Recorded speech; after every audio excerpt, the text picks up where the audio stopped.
Μετά το κλείσιμο των λατομείων στην Αττική, πρακτικά το βασικό πρόβλημα που αντιμετωπίζουμε στην Πεντέλη κυρίως είναι οι δασικές πυρκαγιές. Αντικειμενικά οι εξορίξεις έχουν σταματήσει εδώ και πολλά χρόνια στην Αττική. Ωστόσο, μπορεί να έχουμε και εκπλήξεις από τη στιγμή που ανοίγεται ένα σημαντικό πεδίο κερδοφορίας. Και ποιες είναι αυτές οι εκπλήξεις? Από το 2021, κάτοικοι του Δήμου Διονύσου και ευρύτερα βέβαια οι κάτοικοι της Αττικής έχουν να αντιμετωπίσουν 4 νέες άδειες για λατομική δραστηριότητα στη βόρεια πλευρά της Πεντέλης. Σε μια πλευρά του βουνού που βρίσκεται σε μια κατάσταση φυσικής αναγέννησης μετά από απανωτές δασικές πυρκαγιές, στην πλευρά του βουνού που είχε δοθεί προς χρήσεις αναψυχής στους κατοίκους, βρισκόμαστε λοιπόν μπροστά σε 4 νέες άδειες για λατομεία. Για να δούμε πού θέλουν να φτιάξουν αυτά τα λατομεία.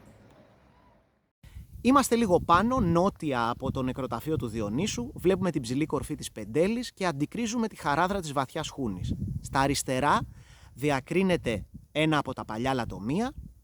Τώρα λοιπόν, σε αυτή την αναδασωτέα περιοχή, αντί να προβαίνουμε σε αποκαταστάσεις λατομείων, ασχολούμαστε με το αν θα γίνουν 4 ή και 5 νέες εκμεταλλεύσεις μαρμάρου στο πολύπαθο σώμα του Πεντελικού.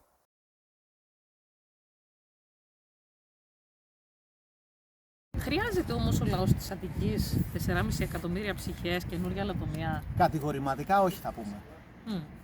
Το θέμα είναι ότι το μάρμαρο Διονύσου έχει πολύ μεγάλη ζήτηση στην παγκόσμια αγορά.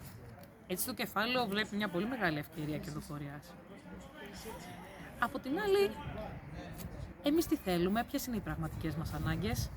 Να μπορούμε να χαρούμε τα λίγα κομμάτια φύσης που μας έχουν αφήσει ακόμα ελεύθερα.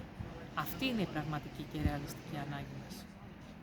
Γι' αυτό στις εκλογές της 8ης Οκτωβρίου στηρίζουμε την αντικαπιταλιστική ανατροπή στην Αττική, μια αντισυστημική, αντιπολιτευτική φωνή που μέσα από το Περιφερειακό Συμβούλιο έχει δώσει μάχες για την προστασία του περιβάλλοντος της Αττικής.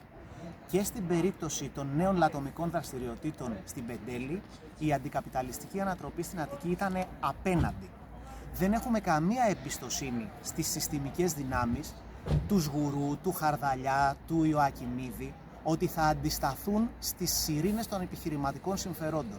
Γι' αυτό στηρίζουμε την αντικαπιταλιστική ανατροπή στην Αττική για να συνεχίσει να υπάρχει μια φωνή για τις ανάγκες μας κόντρα στα κέρδη του κεφαλαίου. Στην Αττική έχουμε ζωή. Και θέλουμε ζωή. Και δικαιούμαστε ζωή. Είσαι η Αθηνά Σφαιροπούλου. Και είμαι ο Νίκος Κατσουλάκος, υποψήφιοι στην Ανατολική Αττική με την αντικαπιταλιστική ανατροπή στην Αττική.